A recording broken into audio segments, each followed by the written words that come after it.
सोना सखी सहेलिया सारी अली मैया से रवाली। सोना सखी सहेलिया सारी अली मैया से रवाली।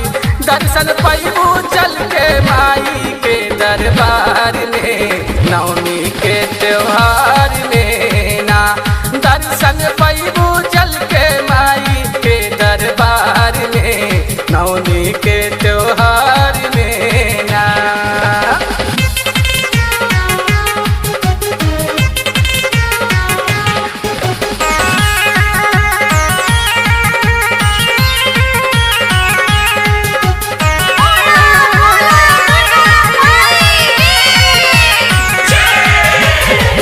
मेहदावल बाजारिया से मूर्ति बायाल।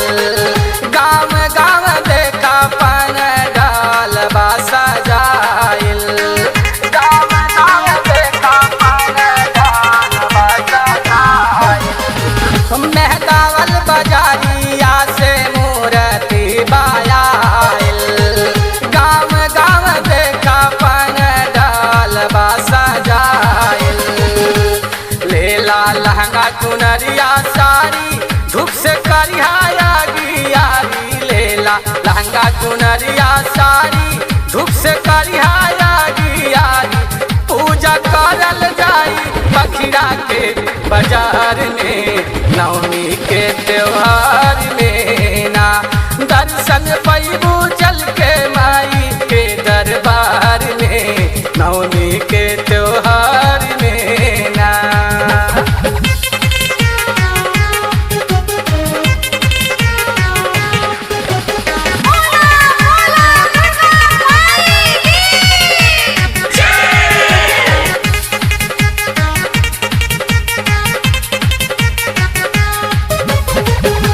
ऐसन मूर्तिया पीर देखे नाही पैबू। चली जई है माई तब बड़ा पछताइबू। चली जई है माई तब बड़ा पछताइबू। ऐसन मूर्तिया पीर देखे नाही पैबू।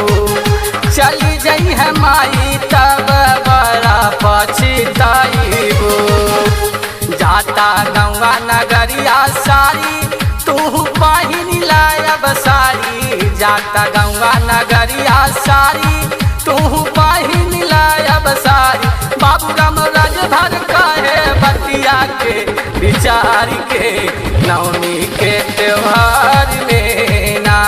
दर्शन पैबू चल के माई के दरबार में नवमी के त्योहार में ना। सोना सखी सहेलिया सारी अली मैया से रवाली। दर्शन पैबू चल के माई के दरबार में नवमी के त्योहार में ना। दर्शन पैबू